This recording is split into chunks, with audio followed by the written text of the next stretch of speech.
Bienvenue dans ce nouvel épisode de notre série Débuter en maquillage permanent.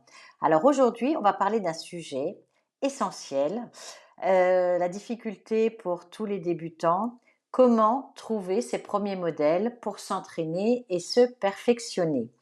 Alors c'est vrai que quand on sort d'une formation, on n'a pas encore la main sûre, ni l'expérience nécessaire pour proposer des prestations à tarif plein. Donc, il est donc crucial de pratiquer sur des modèles avant de recevoir ses premiers clients officiels. Mais où trouver ces modèles? Comment leur proposer une prestation en toute sécurité? Et surtout, quels sont les pièges à éviter?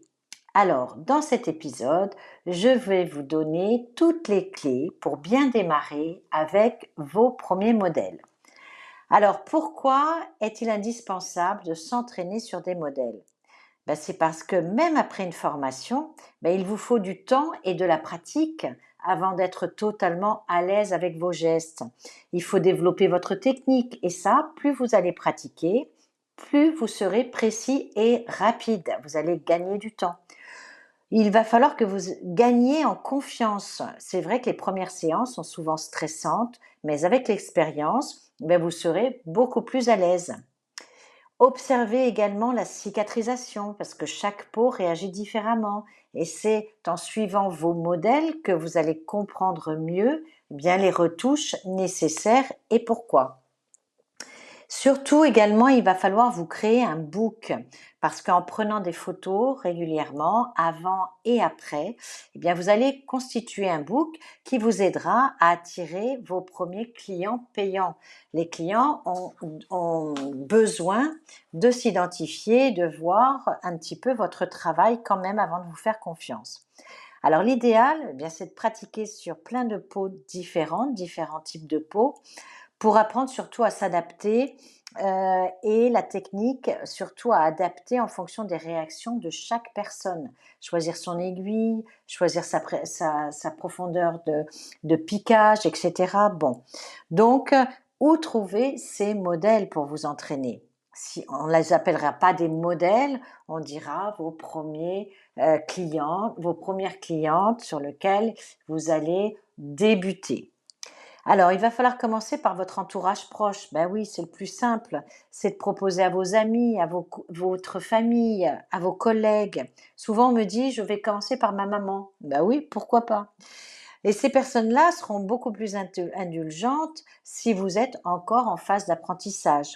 Vous pourrez également les suivre de près puisque vous les côtoyez. Donc, pour voir aussi l'évolution et la tournure de votre maquillage permanent. Alors attention, ne vous sentez pas obligé non plus de le dire oui à tout le monde. Certains types de peau sont compliqués à travailler, donc choisissez vos modèles avec soin pour avoir des belles réalisations. Il existe aussi des groupes sur Facebook ou Instagram, des groupes dédiés à l'esthétique où vous pouvez poster une annonce pour rechercher des modèles. Par exemple, vous pouvez dire praticienne en maquillage permanent, en phase de perfectionnement. Je recherche des modèles pour des sourcils poudrés ou eyeliner ou lèvres. Prestations réalisées avec du matériel professionnel et dans des conditions d'hygiène strictes. N'oubliez pas de mentionner ça, c'est très important. Et demander une participation également parce que rien ne se fait gratuitement. Au moins la participation de vos frais engagés. Et vous demandez me contacter en message privé. Vous pouvez demander une photo également. Soyez clair sur votre niveau et le fait que c'est encore un entraînement. Il vaut mieux attirer des personnes qui vont être compréhensives et prêtes à accepter de légers ajustements. Mais ne faites jamais rien gratuitement, ce qui peut décrédibiliser votre profession et votre prestation. Alors, faut-il faire payer les modèles? C'est ce que je dis, bien sûr. Beaucoup de débutants hésitent entre offrir la prestation ou demander une participation aux frais. C'est une question que souvent on me pose. Moi, je dis, il faut faire payer un petit montant pour impliquer aussi la cliente, 30 à 50 euros pour couvrir les frais. C'est ce que vous coûte à peu près une prestation lorsque vous engagez tout le matériel d'hygiène, votre présence, etc. Ça va vous permettre d'éviter aussi les modèles fantômes, hein, qui ne se présentent pas au rendez-vous.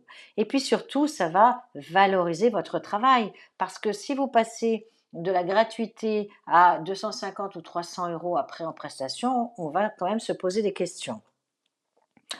Donc, moi, je ne suis pas pour le faire gratuitement. Toujours essayer de valoriser votre travail.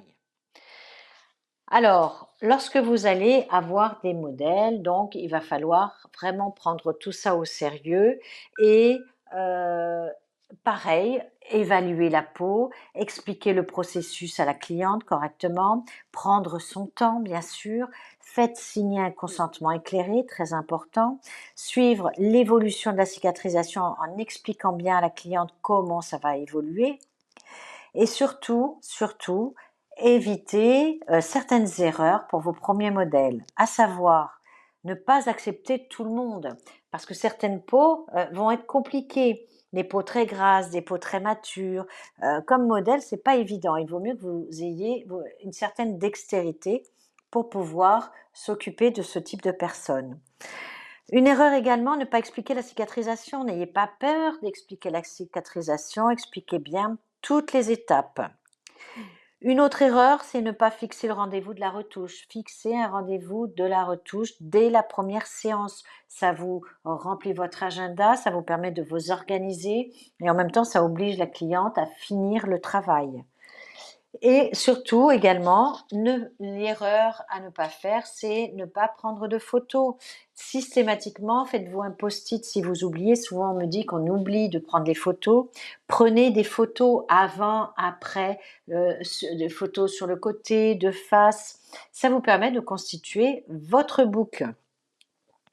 Donc, pour conclure cet épisode, eh bien, moi, je vous conseille de travailler sur des modèles comme une vraie cliente. C'est une étape indispensable pour que vous puissiez gagner en précision, en confiance et en expérience. Alors, utilisez votre entourage, utilisez les réseaux sociaux, les clientes qui vous font confiance, avec qui vous êtes en confiance également, et demandez une participation financière et prenez votre temps pour les premières séances, soyez rigoureux et surtout assurez un suivi post-séance. Voilà, eh bien, écoutez, j'ai tout dit sur cette prestation de trouver des modèles. Voilà, donc je vous engage vraiment à trouver des modèles et à en faire quelques-uns au départ et ensuite à passer directement sur vos vraies clientes qui vont payer le tarif normal.